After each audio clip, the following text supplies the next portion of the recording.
Oh my gosh, wasn't it crazy when Kylo Ren took off his mask and it was Jar Jar? Just kidding. Spoilers though, so full disclosure, spoilers.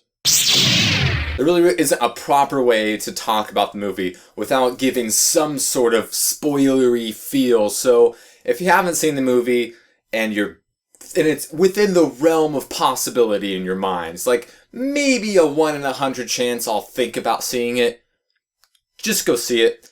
Don't try to blame the hype for why you're not gonna like it or whatever, or the oversaturation, or man, I'm just sick of Star Wars. Just if you're thinking about seeing it, just go ahead. If you're gonna watch this video, have seen the movie first, unless you just really don't care. And otherwise, fucking they did it.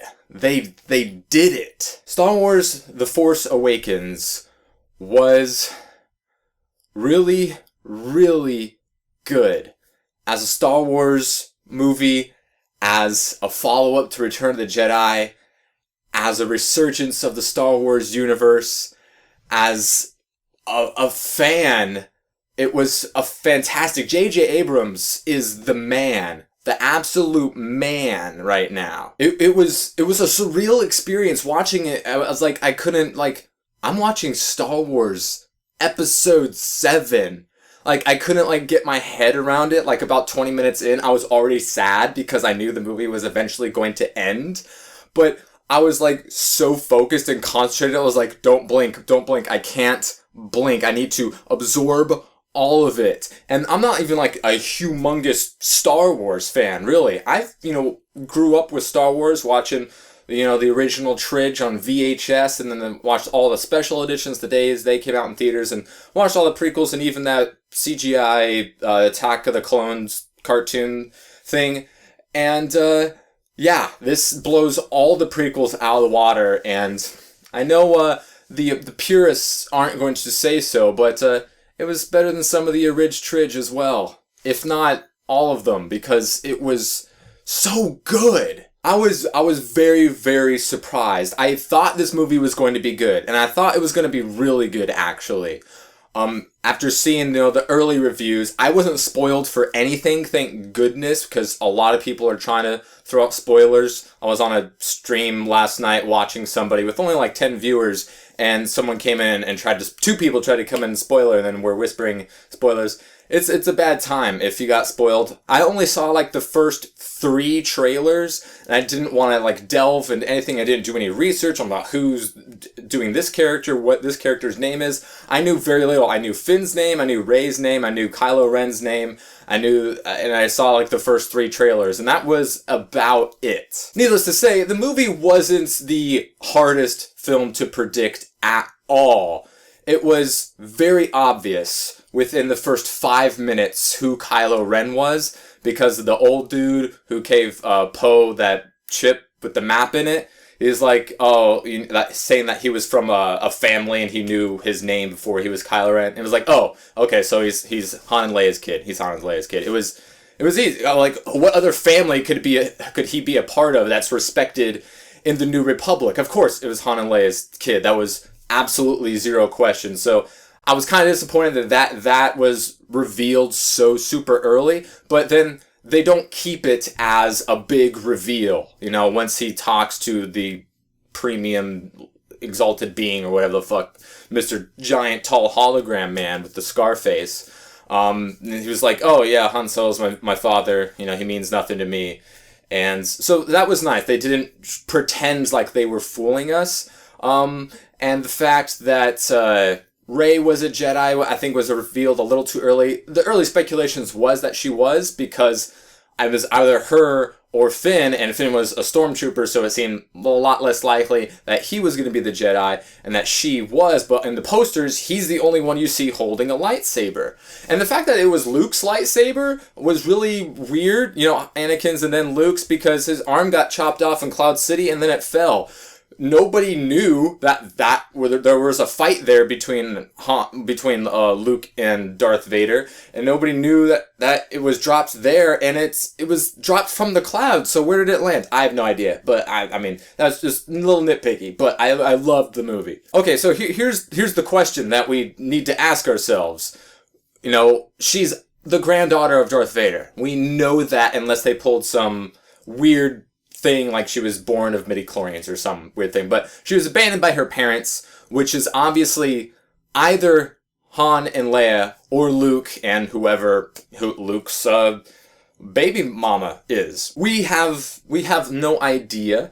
They could have gone, the brother-sister route. But it does seem more likely. I'm going to put an 80-20 chance that she's Luke's daughter. Because when she touches his lightsaber, she gets those visions of him and Vader and where he is. So that familial connection makes more sense. Obviously, she could be, just touching her uncle's lightsaber and get that same vision. But the fact that she was left on Jakku makes sense who her parents were, because Kylo Ren turned to the dark side and they didn't want the same thing to happen to her or to be influenced. So it makes sense that no matter who her parents were, to, put her away, since they knew that the Force would be strong with her and didn't want the same thing to happen to Kylo Ren and keep her hidden from him. I'm suspecting more so that it is Luke's daughter that Rey is because of Kylo Ren. I feel like his character would have told her if, because, they can feel if they're family. Like, Leia having met Rey at the end of the film instead of in the middle made me think more so that it was her daughter. Because otherwise, because Leia would be able to tell. And at the end, that exchange kind of left it up in the air, as well as like the exchange when Rey gets off the Millennium Falcon and then talks to Han, the way he was talking, and made it seem like he could have known very easily. But regardless, and at the end, where she's oh my god, it's so I was very surprised with how much I loved all of the new characters. I was like Doug from Up. I was like, I just met you and I love you. Because all the new characters were fantastic. Finn as a Stormtrooper. Okay, first of all, I just gotta get this off my chest with all the Star Wars fans, months ago. Oh, the Stormtrooper can't be black. That's not how it works. Did you see the original trilogy from the 70s? Because those were not clones. Those were totally normal people. Because A, they have different voices, and B, they have different heights, and C, they can't shoot very well like the clones could. This was fairly obvious. They made 200,000 clones on Kamino for the war, with 800,000 more ready to go, and if you need more, you're going to have to place another order. That's what the Kamino dude said. So they had only 1 million clones, a lot die in the war, and you have them spread across the entire galaxy to, enforce the Empire. There's not even enough for, most of the Outer Rim, which is why you don't see their presence already on Jakku or Tatooine in the previous films. Because, they're spread thin, and they're not all going to be clones. So, of course, they're going to have to recruit people. They established that in A New Hope, that they're recruiting people for the Academy. But one thing that I was curious about was, are there still clones left? And The Force Awakens does say that there are clones left. When the general dude was talking about, it was like, oh, maybe you should have clones. Like, no, my guys are trained. My guys are the best. So, clones are still alive. It was either that age process made them, live longer, or they would have lived a lot shorter. Maybe they would die at their 20, because they're only 4 years old when the Clone War happens, I think. So that's very interesting. But the Stormtroopers were a lot more accurate and deadly in this movie, so I think they're trying to put that thing to rest, that, a red shirt and a Stormtrooper get in a fight, Stormtrooper misses, but red shirt still dies anyway. I liked all of the characters so much. It was great. I liked Finn, the fact that he was, a Stormtrooper on his first assignment, his friend dies, and then he's forced to kill all these people, and then he, instantly turns, and Poe was super cool. He was an amazing X-Wing pilot. They established the rules in this universe for a while, and then you have to see an anomaly for it to be impressive, and they did that amazingly. You're taking out 8 TIE fighters in 5 seconds. It was fantastic. He was really cool. The fact that him and Finn became friends really fast. The humor was so spot on in this movie. They nailed every single attempt at humor perfectly. It was so natural. It felt like real people doing and saying real things. It was really, really cool. BB-8 was fantastic, as most people thought that he would be. And I didn't know until this morning when I looked at Twitter, because I wasn't paying attention to the credits. Bill Hader and Ben Schwartz were BB-8 voice consultants. So I have half of BB-8's voice autograph, so that's pretty cool. The thumbs up, it was just hilarious. Every attempt at humor was absolutely nailed. And I know you might be thinking like, oh, this shouldn't be a comedy or whatever, but no, it felt natural, and it felt like it didn't change the tone of any of the scenes or any of the movie. It was all really cool. Kylo Ren not being the Darth Vader echelon threat, I think was okay, because it wouldn't make sense, or it makes sense that he's not like super insanely strong. There's a conflict within him, and he obviously, to betray Luke and destroy what he had built, he had to have left before his training was complete. And then he gets shot by Chewie before the battle with Finn and Rey. And Chewie, what a badass Chewie! Holy shit! That dude is at least as old as Obi-Wan Kenobi would be if he were still alive, because he was an adult warrior in the Battle of Kashyyyk in Revenge of the Sith. So that dude's freaking old, but he's still bowcasting the shit out of people. And then Han got to hold the bowcast. That was really cool. And Rey, Rey, guys. All right, Rey is bae. I'm not gonna lie. For a lot of people, Leia did it for them. You know, for the original trilogy. But Rey, dude, she had a strong personality. She was surprised by things. She had the conflict within her of not wanting to accept things and being like afraid, but still being brave and being a good shot, and just the raw emotion of her and Finn were really, really good. Jason Boyega and Daisy Ridley did fantastic jobs. Props to J.J. Abrams for getting those performances out of them, because that was damn impressive. The scene, oh my gosh, the scene with Kylo Ren and Rey, when obviously the saber is in the snow, and we know that Rey's gonna pull it. You know, he's gonna try to pull it, but she's gonna end up getting it. We see that 10 seconds before it happens, but when it happened and it flew past her, and oh my god, one of the best moments in like cinema history. I felt like I was waiting 25 years to just see that moment. I welled up a little. It was all so awesome.